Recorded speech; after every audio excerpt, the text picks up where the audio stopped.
This is the E-commerce Edge podcast with your host, Jason Greenwood.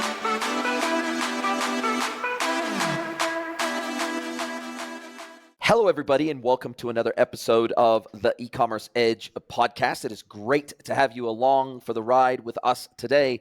Now, before I introduce my incredible next guest, have a fantastic conversation about his technology and what it does for the e-commerce and digital industries, I'd like to encourage you to go to your platform of choice where you get your podcasts or your videos, hit that like button, hit that share button, and of course, drop us a comment if you wish. And there's a new feature within Spotify where you can actually leave comments on podcast episodes directly within the Spotify app. So we'd love to hear from you. It helps us with the algo rankings. And of course, we're all slaves to the algo to a degree. So thank you very much for spending your time with us today and helping us out in that front.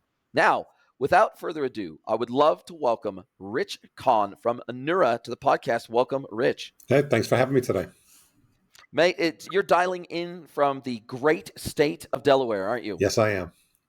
And we were talking, you said you're originally from New York, Yep. and we were talking, you're coming into winter now, but you said Delaware is a heck of a lot more temperate and easygoing from a climate perspective than New York was. I love it. Like, I was originally born in the Bronx, moved up to upstate, which for us was Rockland County. That was one county outside of New York. And yeah, we used to get some winters were feet of snow, and I can do without snow. So when we decided to move, we were looking a little further south. We fell in love with Delaware for a lot of reasons. And one of the biggest reasons was, and I have a quick story on this because I like stories. My daughter had to be rushed to the hospital. Thankfully, it was nothing serious. But we had just gotten a 1.5 foot traditional dumped on us. And we had, I want to say, like a 50-foot driveway at the time and a minivan. So my wife and I had to dug trenches just to get the car out so we can get her onto Main Road and get her to the hospital. And we were going feverishly quick because we wanted, obviously our daughter needed attention.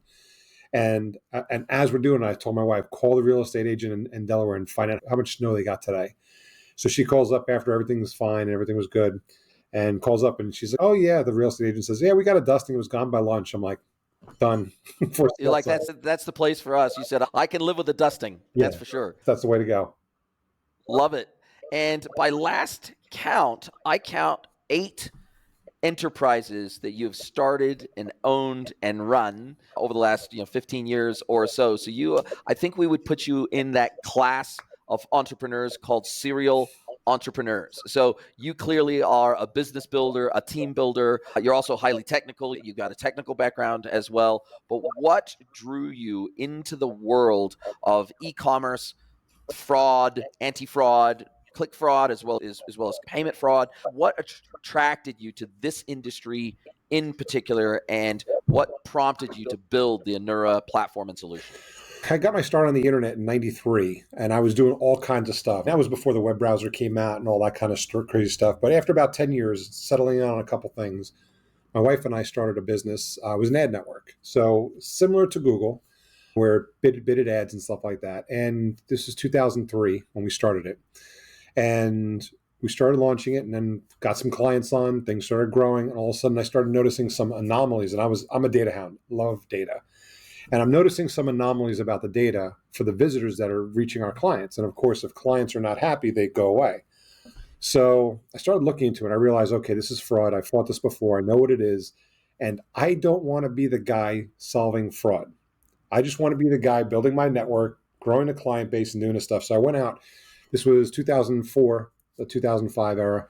And I started looking for a solution that I can just bolt onto my platform that I had built and go on. And there was none. I searched high and low, talked to industry contacts. There wasn't anything around. In fact, the first commercially available fraud solution didn't come out until I think it was 2008, 2009. So as a developer, I wrote it myself and it worked great. And I had to continue evolving it because fraud kept evolving. And while I stayed on top of it, I started having a lot of clients asking to license our technology to other channels. So we did some testing, realized we actually did something different. And before I decided to build, this would have been my third platform within that company, I went ahead and said, let's spend some money. So we spent 6 figures of our own money to test our solution against market leaders in this space. Because 2015, there are some market leaders. So we did a year in review, and we found out that we had a more accurate, more thorough solution than everything else we tested against. So it made sense to build a new platform. And 2017, we launched Anura as a standalone licensable solution, and we've been selling it ever since.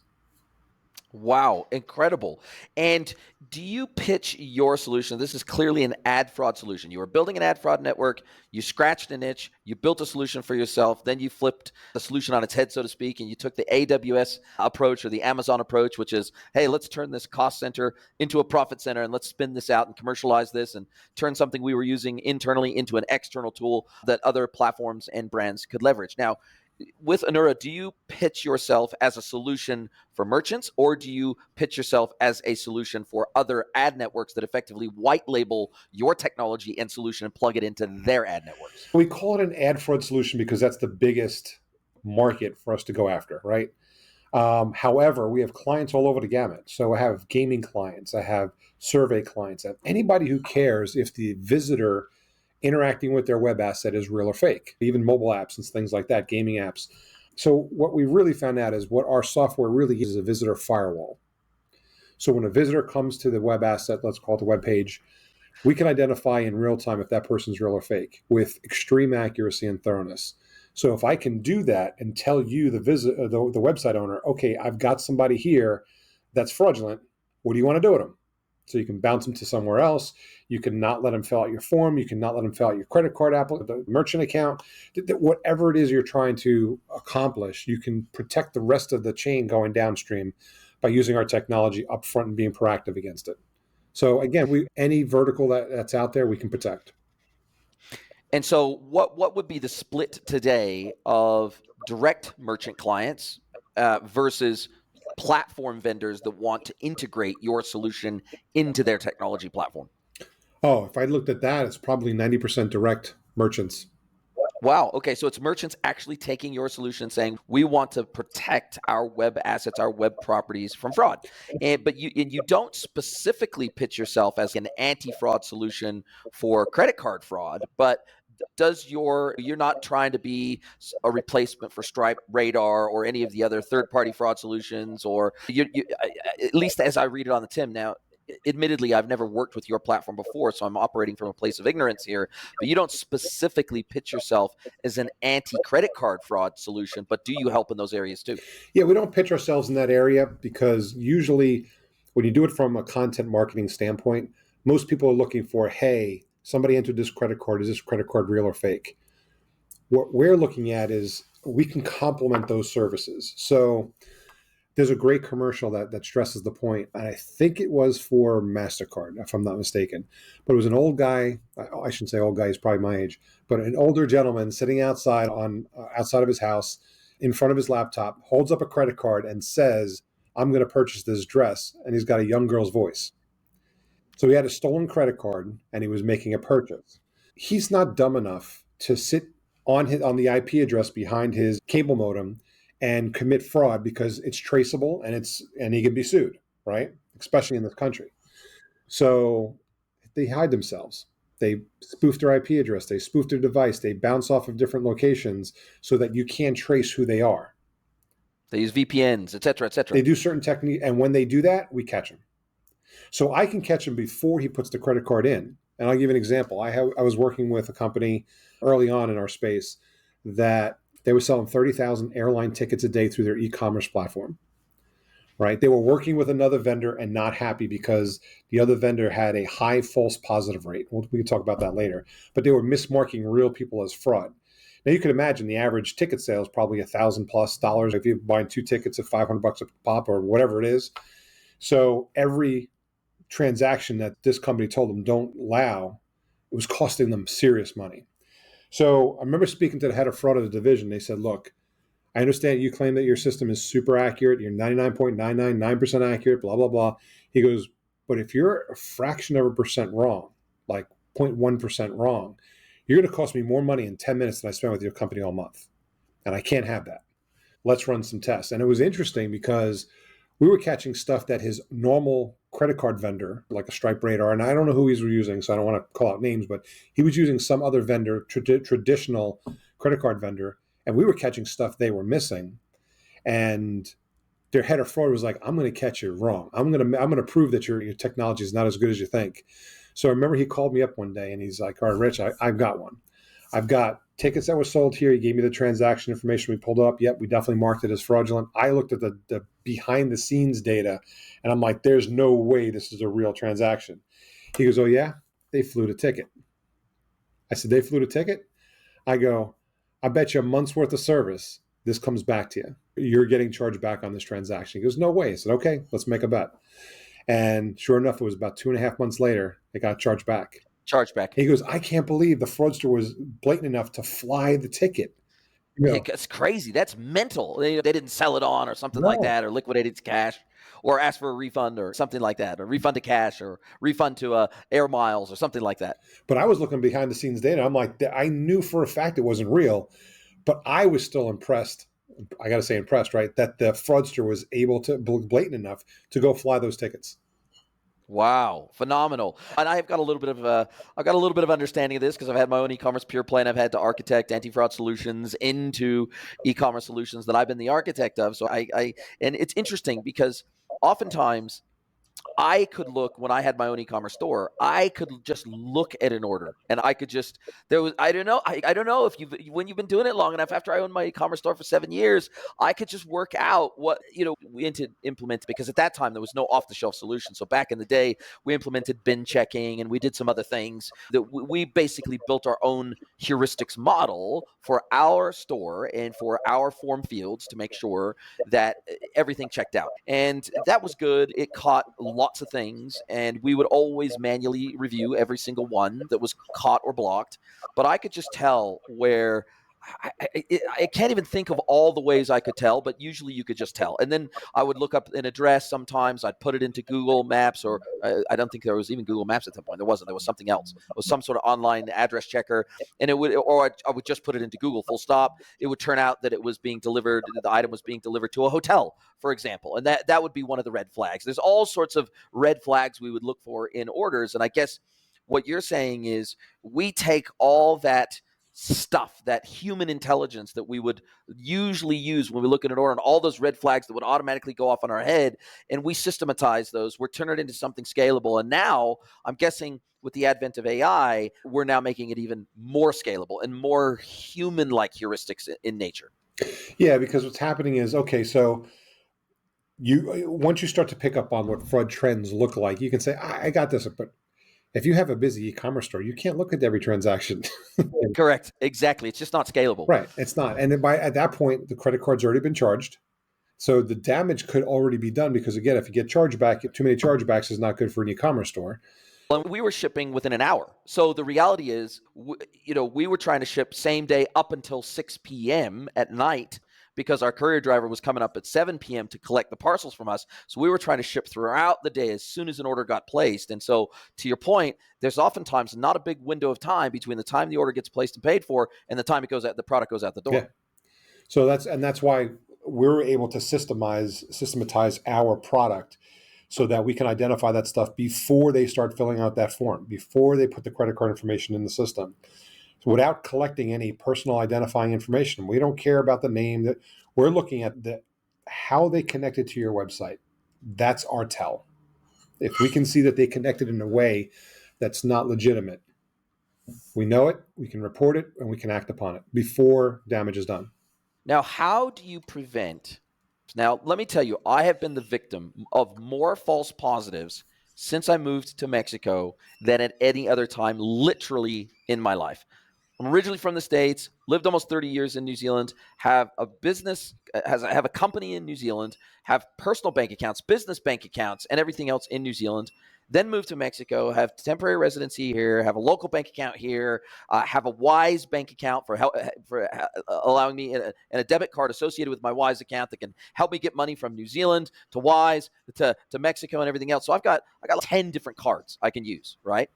Now, the challenge is that these bin numbers and all sorts of other things, when they don't match perfectly with, it's difficult, because if I'm going to buy through Viva Aerobus, or I'm going to buy an airline ticket through a local Mexican website, it becomes, before I got my local bank card here, it became really difficult, because when they ask for your address, do they want your address where you live, or do they want the address for the credit card? And oftentimes, if there's a mismatch, so I'm accessing the Mexican website with a Mexican IP from a Mexican address. Then I'm putting in a New Zealand bank card with a New Zealand billing address, right? Oftentimes that will automatically they just won't do it because that's a mismatch.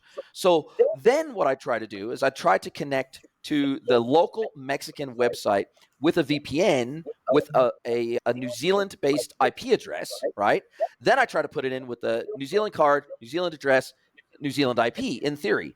But then they say we won't sell to anybody who's outside of Mexico. We won't sell tickets to anybody who's outside of Mexico, and we certainly won't sell it to you in NZD.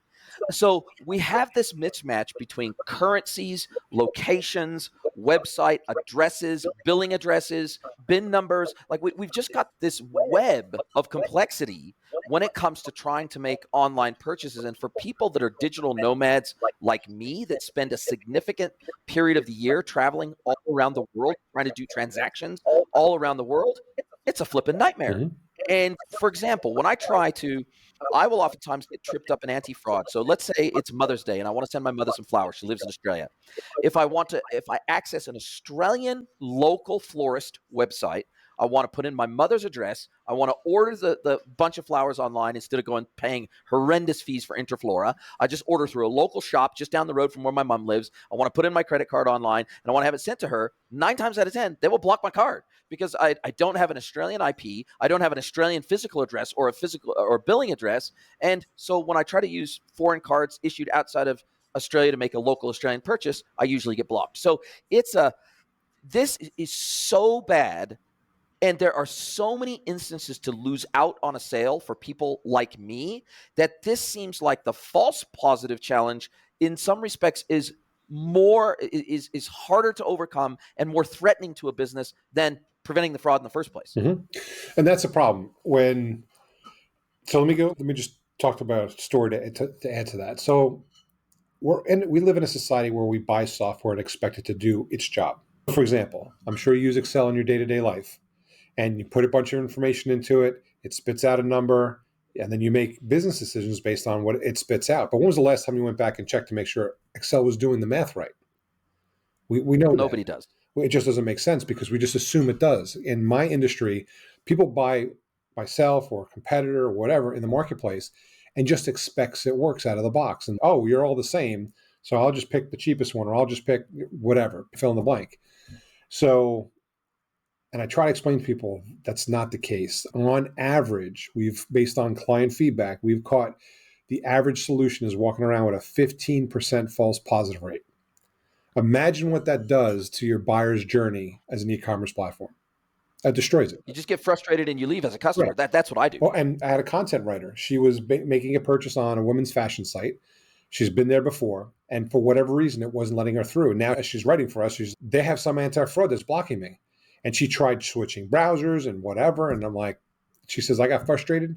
I went to the competition. It was easy. I made my purchase. And guess what? From now on, I'm going to go there.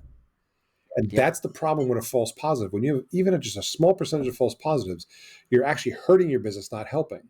So with us, and I'll explain how these other solutions work, how we work, and what makes us different. So the average fraud solution, what they're going to do is they're going to give you a score, numerical score, typically 0 to 100. They'll say, hey, once it hits 70, go ahead and block it because we're confident that that's fake. And when you read their documentation, which I have a lot of them, it says they're 70% confident that it's fraud or it's 70% probable that it's fraud. The mathematician in me says, okay, what about the other 30%? That's probably real. Therein lies false positives. What we do is we don't do it like that. What we do is when we hit on our side 100% convinced that it's fraud, then we mark it as bad. Like we don't give a numerical score. It's good or bad. So if we say it's bad, you can take it to the bank. It's not real. And even though we have to wait till we're 100% convinced, our clients are reporting we're still finding 200 to 300% more fraud than the average competitor out in the marketplace. So not only are we more accurate, but we're actually finding more fraud. And that's what really is the crux of the system. But here's the thing.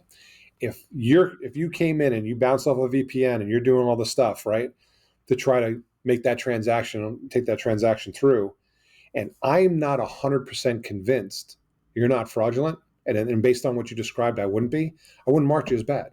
Rather, a little fraud get through than block a real purchaser, a real customer.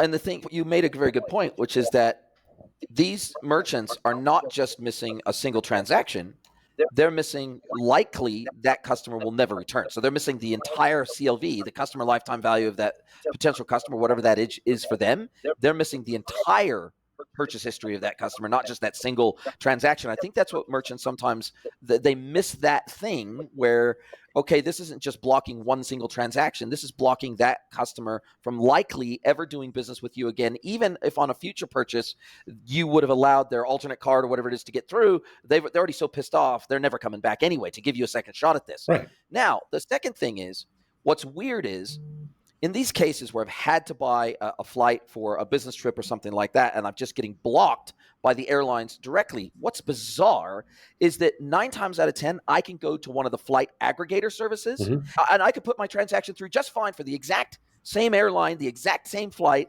whatever, and I can put it through a flight aggregator service, a broker, effectively an online broker of flights, and they'll let me straight through.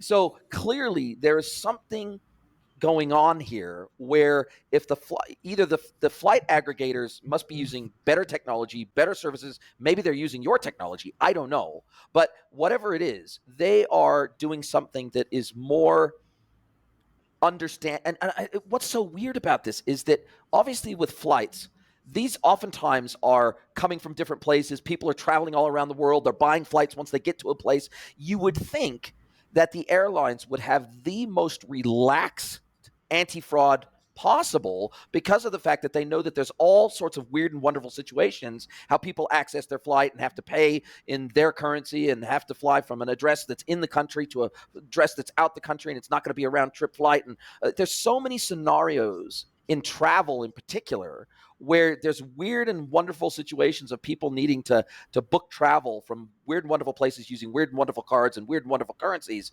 that you would think that they would be very relaxed, or more relaxed than the norm about this than if I'm just a local shop and I know I'm only ever going to be selling to locals, and so therefore I can ratchet up the anti-fraud rules and the thresholds, because I know that basically if anybody's buying even out of my city or out of my state, it's highly likely it's going to be fraud, because whatever reason, I'm a local service provider. So it feels like certain industries are ignorant about all the ways that their customers would typically buy through them, and they really set restrictions that are just onerous for even legitimate customers to be able to get past. Well, again, it's not, and I want to go back to, it's not about being a relaxed on their fraud stance. It's about picking a solution that's accurate, because they may be saying, hey, look, I have a fraud problem, right?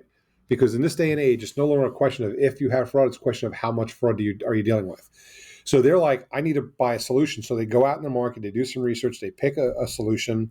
And I'll give you an example. There are probably 80 to 100 solutions in the marketplace that do some type of fraud detection, right? There's only 8 of us that are certified to follow the industry standards set by the IAB, because there are third parties that will actually certify that you're following those standards. It's a third-party audit process. It usually takes a couple months to go through to make sure you're following at least the minimum standards. Like, these are the industry standards. You must follow at least this. But there are almost 90 of them that don't. So when you buy a solution, you do some research, you buy a solution. If you really don't know the space, you could buy a solution that's got, I've had several customers come to me with issues of over 50% false positives from one individual from the same company. Different people testing it and playing with it. It was over 50%. So could you imagine if you got stuck with that solution, and now you apply, you're like, okay, I'm bought on this technology. I'm rolling the technology out. I put it on the site, and now half the real people that you're trying to sell to cannot buy from your system. What does that do to your business? It craters your business in a short period of time. But man, does it eliminate fraud? Yeah. and not only, and it doesn't always eliminate fraud, because if they're mismarking real people as fraud, they're probably mismarking fraud as real people. So what these companies do is, a lot of times they are, I don't want to say overly sensitive, but they're so wrong in their technology. And they're doing it so that when you come to them and say, hey, I'll give you an example. I have an IP address. Is this real or fake? In this day and age, you're probably going to catch 5 to 10% of the actual fraud happening on just the IP address, right? Because there's known IPs that are out there used for fraud. There's data centers that shouldn't be coming from data centers. There's just known things, right? So accurately, you might be able to catch 5, maybe 10% total traffic being fraud. These companies know that's not enough to warrant the price of their product. So what they do is they ratchet up their their fraud detection, so to speak, they make it super sensitive or oversensitive, or instead of being accurate, they're focusing on just quote unquote showing a higher number. Oh, Mr. Customer, I found 40% fraud on your network. You really need to use us. And that's their sales pitch. And customers fall for it. But that's why when we talk to a customer, we want them to, we don't just ask, we almost beg them to look at the data, because we know what sets us apart is our data, our accuracy. If you look at the data, for example, let a bunch of transactions come through, let us tell you which ones are fraudulent, and then you pick up the phone and have somebody on your team pick up and call them and confirm. Yeah. Jason, did you actually place an order for 2 airline tickets to Paris? Yes. Great. I know the company's wrong because they marked it as wrong.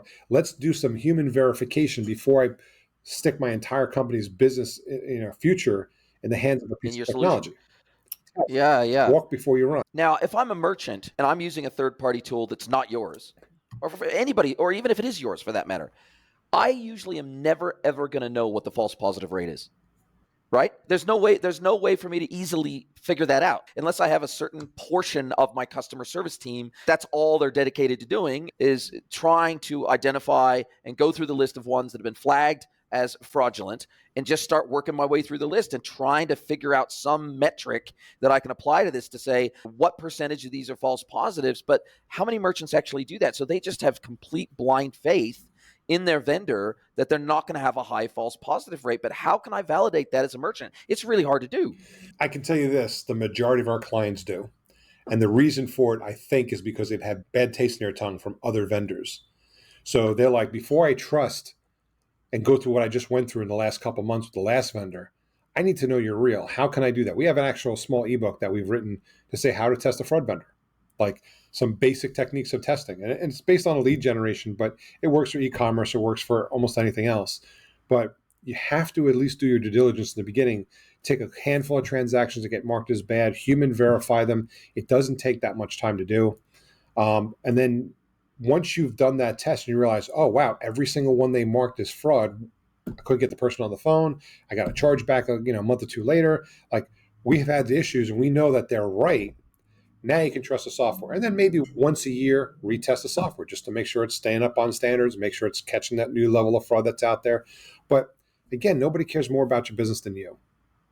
So if you're going to go out there and just take software off the shelf, plug it in, and have it block a portion of your audience, you should do a little due diligence to make sure what you're doing is actually going to help, not hurt. Yeah, it completely makes sense. And how do you guys make your money? Is it like based on the total number of transactions that you vet? Is it based on the ones that you block and vet and save?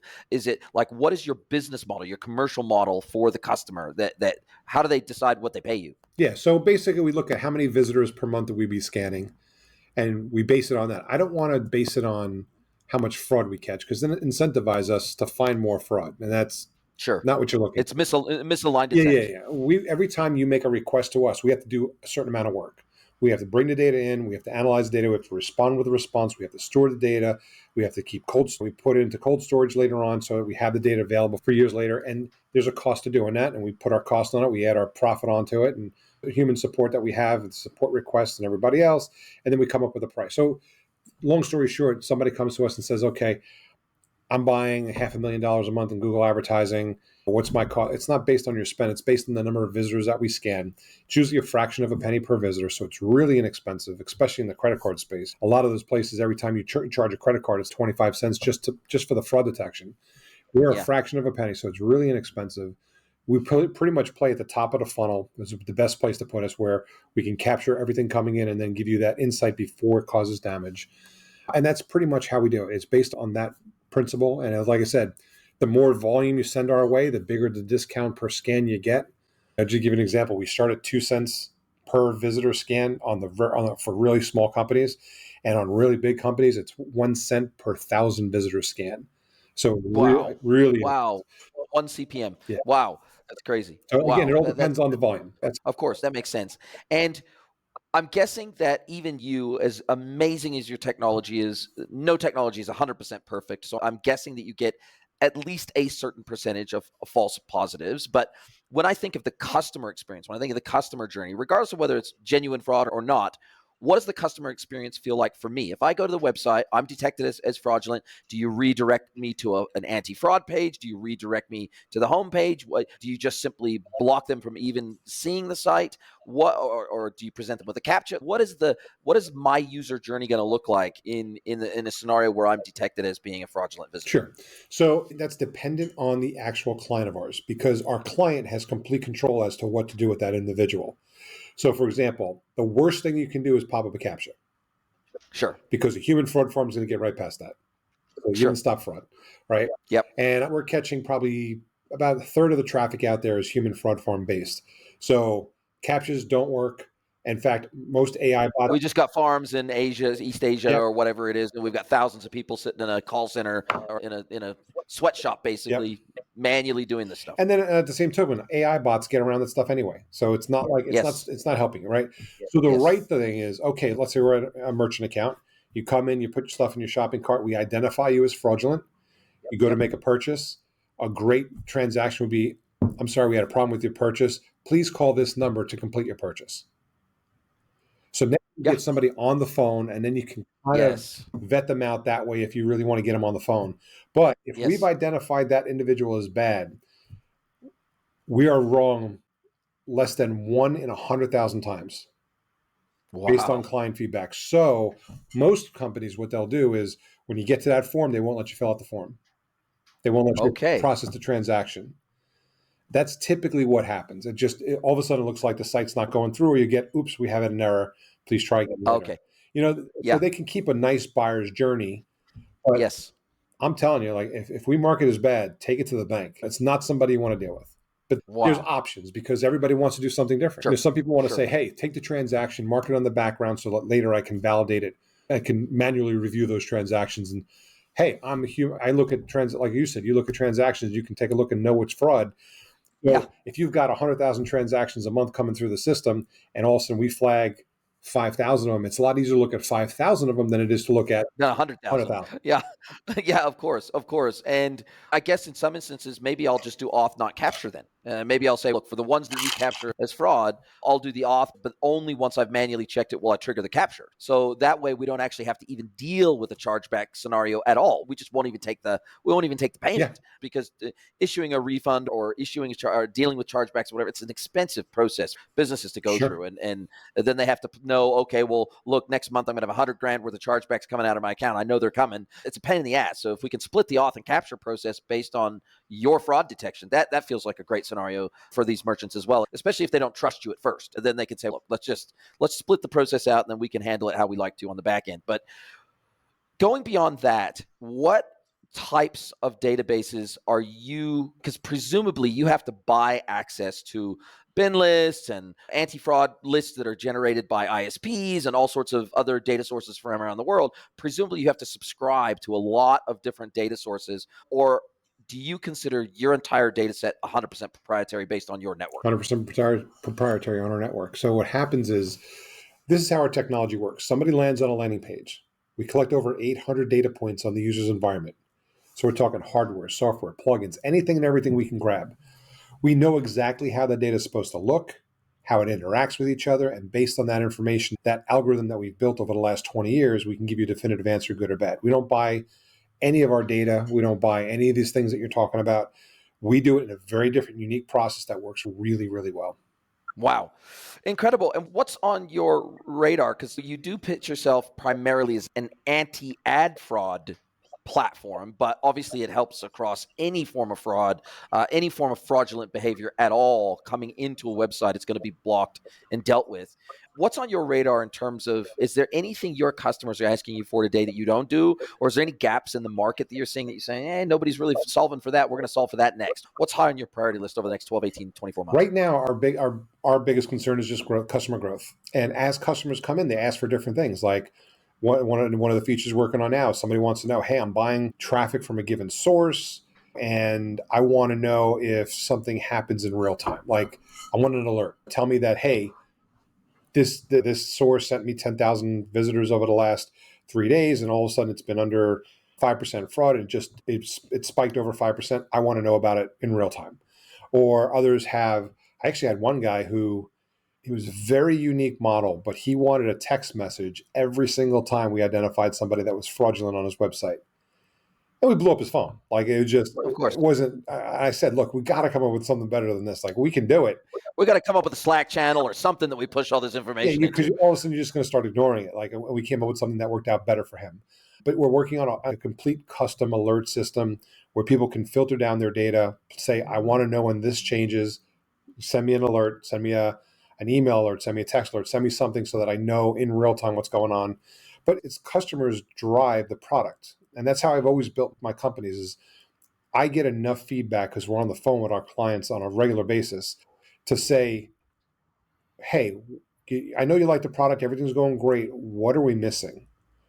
It's not what Rich thinks you're missing. I'm not going to build the market. I want to know what you want because if you want it, I have several other people that are going to want that same feature. And I have people that probably need that feature, don't even know to ask for that feature. So Yeah. we basically, the more requests we get in for a feature, the higher up on the roadmap it goes. And then we work on it. So we're working on this new feature we call filters and alerts. So you can filter your data in different ways and then build alerts right on top of it. That's the next thing for us. But really, just to give you an example of fraud, because most people don't understand why we started off focusing on ad fraud, right? So last year as a global society, we spent, the numbers came in just over $600 billion in digital marketing. Based on our estimates and across all the data and the averages that we're seeing, and a lot of companies are around the same number that we're coming in, but close to it, we're identifying that $125 billion was lost last year to fraud. Wow. So Wow. if somebody's spending money on Google, Facebook, TikTok, native platforms like Outbrain, Taboola, affiliate marketing, email marketing, programmatic, we have a thing called Search and Social Protect. That's part of our package that we can plug in. And think of it this way: if you're buying traffic from, I'll use Bing as an example. Bing has a notorious 25% fraud, Yep. straight out of the box. Wow. So, and that 25% that we identify as fraud is non-converting. Wow. So by definition, I'm obviously paying for the click-through for something that's ultimately going to be being fraudulent. So it's God, why would I want to pay for this in the first place? Right. But of course, these big networks don't allow refunds, are very difficult to get. Yes. So what we do is we have a special process that over a period of time removes your spend from that audience of 25% that's not converting and moves it into the 75% audience that converts so that your ROI goes up with the same spend. So you have a way of identifying that audience and then hiding your ads from that audience. That's and that's again, when you think about $125 billion problem growing exponentially every year, that's why we're focusing on ad fraud as our main tier. But I probably got 300 plus articles on my site right now. And there's articles that talk about e-commerce fraud. There's articles talk about visitor firewalling. This way, if somebody is actually on the internet searching for how do I protect fill in the blank, whatever it is they're looking for, we have an article that should show up, that we have a good domain authority. We should be able to, they should see that article, come to our site, read the information on the article. And then if they want some more information, we have tools and all kinds of downloadable resources. And then if they really just want to get on the phone and talk to somebody, there's a talk to an expert button on every page. They click the button, schedule a talk call, and we're talking to them. Wow. Very fast, very efficient.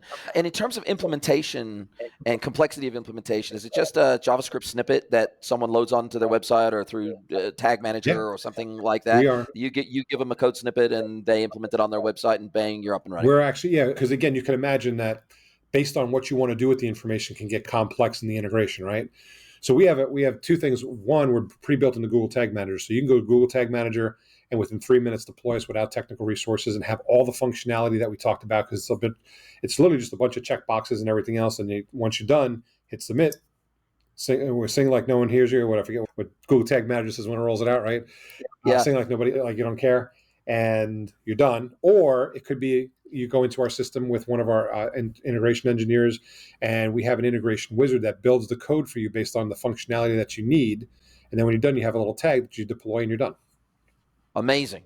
And if people want to get a hold of you and find out more about your technology, what you do, how you do it, I'll drop your LinkedIn link into the show notes as well as your website link into the show notes. But other than that, how do you like people to get a hold of you and have a yarn about your technology and how you work and obviously accessing this great information that you've already got on your website? Yeah, I mean, if they're looking for product information and stuff like that, go to the site because, like I said, there's a lot of resource materials to learn about it before getting on the phone with somebody. And then if you want to get on the phone with somebody, it's easy to get on the phone. I mean, I'm always open, rich@anura.io. I'm easy to get. Email is my favorite form of communication because I get so bogged down. But my email list, I stay on top of my email. Typically, everybody gets a response the same day. Wow, you're an inbox zero guy. I love it. I've got to I be like love that, it. yeah. It's never quite zero, though, is it? It's always got I know. I try to be inbox zero myself, but man, it's really difficult. It's really difficult. And I leave sometimes emails in my inbox as a reminder. Okay, I need to look at this yeah, 3 days from now. I just leave it in there so it doesn't slip through the cracks, even if I've got something in my calendar. yeah. So, no, it's great. Now, listen, Rich, it's been a fantastic conversation. I've learned an absolute ton. This is a space that I am absolutely not like. I am not the expert that you are in this space. So I really appreciate the information and sharing your experience with me today and with my audience today. Now, as we come down to the end of our time together, this is where I get to flip the script. I get to hand the microphone over to you. I get to let you ask me one question, any question you like. It could be personal or professional. Mr. Rich KAHN from Anura, what is your question for me today? What's the number one question your audiences ask you based on all the different podcasts you do? What's the commonality question that you see generally over and over again? It's interesting. That's a very good question. I've actually never been asked that on my podcast in over 430 episodes. So it's a great question. Look, I don't necessarily think that there's anything specific that is repetitive over and over again. What I think is more common is that, so we release 3 episodes a week: Monday mentorship, Wednesday B2B, Friday tech. And probably the most common question I get is, how do you find your guests? How do you find guests that are specialists in each one of these kind of 3 different areas? How do you get enough people, and how do you identify them? How do you reach out to them? How do you get them to say yes? How do you get them to carve out an hour of their time to be on your podcast, et cetera? That's probably the most universal question I get, as opposed to any specific question around technology or around a process or something like that. And it's gotten, my answer has evolved to that question over the years, because when I first started out, when you've only got 10 podcasts in the can or 20 podcasts in the can, you have zero credibility. Nobody trusts you. They think, oh, you're just another fly-by-night podcaster. Pod fade's a thing. The statistic, I think, is something like 98 or 99% of podcasts never get past episode 20. So people think it's a waste of time. Once you get to 100, 200, 300 episodes, it becomes a lot easier when you're sending that DM in LinkedIn and you're saying, hey, I'd love to get you on the pod to talk about XYZ. Looks like a lot about it. And then you send them the link to the podcast information page and they see that you're legit. You've been around for 5+ years doing this thing. It becomes easier. But when you're first starting out, it is hard, because when you slide into someone's DMs on LinkedIn or Reddit or whatever, they think you're trying to sell them something. And it's difficult to say, hey, look, let's catch up for a virtual coffee for 15 minutes to chew the fat about the industry. They definitely think you're trying to sell them something. So, to be fair, most people are trying to sell you something in that scenario. And so it's definitely gotten easier, and I'm getting much more inbound. So I would say it's like 70% outbound, 30% inbound now. Whereas when I started out, it was 100% outbound. I had to do all the outreach. I had to form the relationships. I had to schedule the time, all that sort of thing. Now I've got more and more people sending me emails, or they have a podcast representative that is going out and doing outreach on their behalf to get them on podcasts. And a lot of those people, I've formed relationships with a lot of these groups and a lot of these agencies that do that on behalf of CEOs, founders, CTOs, those sorts of things. And so that has definitely made it easier for me to get a consistent pipeline of guests for the podcast. Gotcha. Very cool. I've done, and the reason why I asked that is because, and I'm glad you went that direction, because I was trying to say, you probably talked to a lot of different technology shows. No, it's not going to be technology. And I had a feeling it would be around podcasting, because last year I did 1 or 2 webinars, same thing, webinar format, with a couple companies, and it generated a lot of interest, a lot of buzz. And I'm like, wow, let's do this in-house. Yeah. What a pain in the butt. It was, Yeah. Well, I tell you, as somebody that does my own research, my own connection, my own recording, my own post-production, and my own distribution, and I drop 3 episodes a week. I can tell you from firsthand experience, you got to commit. It is easier said than done. People say, oh, 2025 is the year I'm going to do my own podcast. I'm like, okay, I've seen more, even friends of mine, even agency leaders, et cetera. I've seen more people over the last 5, 6, 8 years come and go from the podcasting space than I would be out of fingers and toes if I counted them up. There's just so many. They get to episode 5 or 6 or 8 or 10, and they talked about all the stuff that they know how to talk about, and they don't really know how to create those relationships, those outbound requests that get positive feedback, and they don't necessarily know how to do audience research to try to match the sort of content plan they have with something that's going to resonate with their audience. Plus, for them, oftentimes, or they go the other way. They only make content that they think the audience will like or will sell to the audience, but they don't actually enjoy making that content themselves. So it's unsustainable. If you don't enjoy this, like I love this.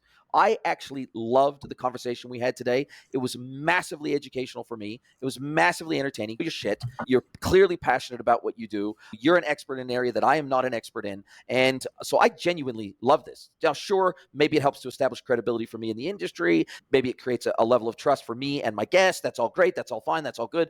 But if I did not love the conversations I'm having, I would never, ever stick with this. And I would never have been able to do over 430 episodes of this podcast. So that's my advice to anybody who's going to get into the content game, full stop.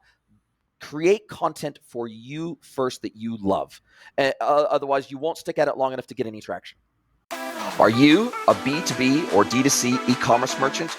Then head over to greenwoodconsulting.net to learn how we can help you scale your business.